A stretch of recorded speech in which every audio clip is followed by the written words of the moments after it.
আসসালামু আলাইকুম রহমতুল্লাহ। আজকে আমরা আলোচনা করব বাংলা সাহিত্যের প্রাচীনতম নিদর্শন চর্যাপদের আবিষ্কারক হরপ্রসাদ শাস্ত্রীর রচিত তৈল প্রবন্ধ নিয়ে। হরপ্রসাদ শাস্ত্রীর রচিত তৈল প্রবন্ধটি একটি প্রতীকী প্রবন্ধ, অর্থাৎ এই প্রবন্ধের নাম তৈল শব্দটি বাস্তবের কোনো তৈল নয়, বরং এই তৈল শব্দটি লেখক একটি প্রতীকী শব্দ হিসাবে উল্লেখ করেছেন, অর্থাৎ অপরের চাটুকারিতা করা, অপরের প্রশংসা করা, এগুলোর পরিবর্তে লেখক তৈল শব্দটি ব্যবহার করেছেন।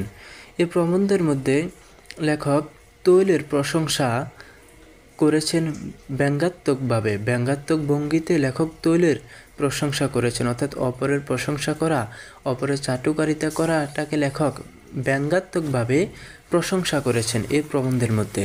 অর্থাৎ ব্রিটিশ আমলে আমাদের ভারতবর্ষের সমাজের কিছু মানুষ নিজেদের স্বার্থসিদ্ধি আশা আকাঙ্ক্ষা আদায় করার জন্য ব্রিটিশদের প্রশংসা করত, ব্রিটিশদের অনুগত করত, ব্রিটিশদেরকে তোষামোদী করত ব্রিটিশদের।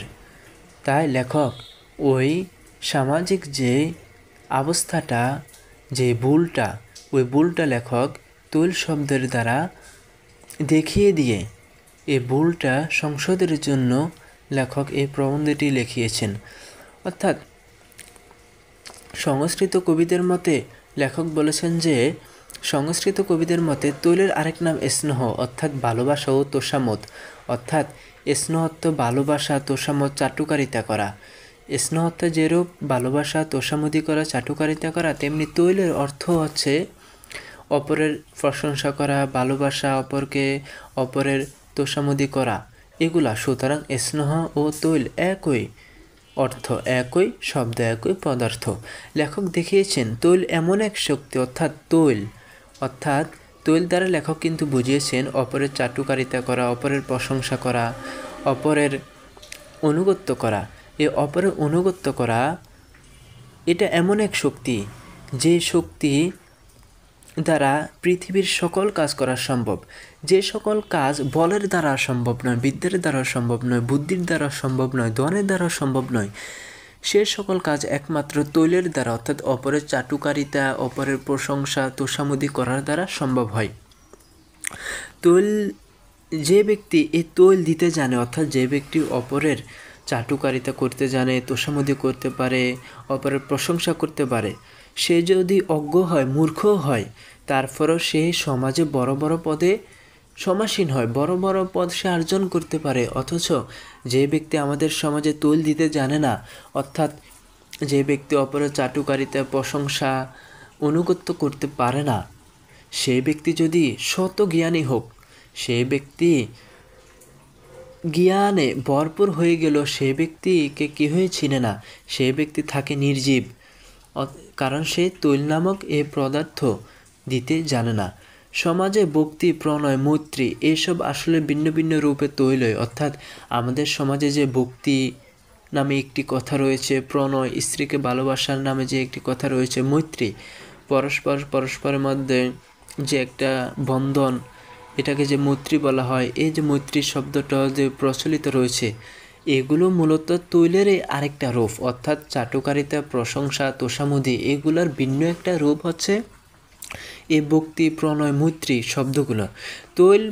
তৈলের প্রয়োগে সময়, কৌশল ও পাত্র খুব জরুরি। অর্থাৎ তৈল দেওয়ার ক্ষেত্রে, অর্থাৎ অপরের প্রশংসা, চাটুকারিতা, তোষামোদি করার ক্ষেত্রে কৌশলও জানতে হবে, পাত্র বুঝেও এগুলো করতে হবে। এগুলো জানা খুব জরুরি। ঠিক সময়ে সামান্য তৈল দিলে, অর্থাৎ ঠিক সময়ে অপরের সামান্য চাটুকারিতা, প্রশংসা করলে অনেক কাজ হয়। আবার অতিরিক্ত দিলেও কখনো কখনো ফল মেলে না। অর্থাৎ সময় বুঝে, এমনকি কৌশল বুঝে, পাত্র বুঝে তৈল, প্রশংসা, অপরের চাটুকারিতা করা প্রয়োজন।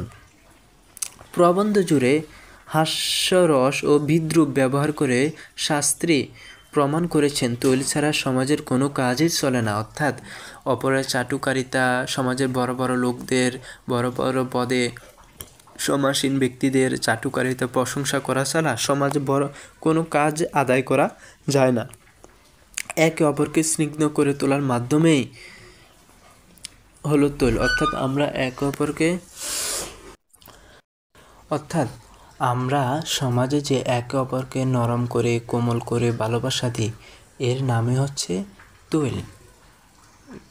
এ প্রবন্ধে হরভাষার শাস্ত্রে সমাজের যে একটা ত্রুটি, তৈল, অপরের তোষামোদী, চাটুকারিতা, এগুলা করা যে একটা ত্রুটি ছিল মানুষের মধ্যে, সেই ত্রুটিটাকে প্রশংসার মাধ্যমে প্রতীকীরূপ তৈল শব্দ ব্যবহার করে প্রশংসার মাধ্যমে ব্যঙ্গাত্মকভাবে তা উল্লেখ করে রচনা করে মানুষকে দেখিয়ে দিয়েছেন যে এই ত্রুটি থেকে বের হয়ে আসতে হবে।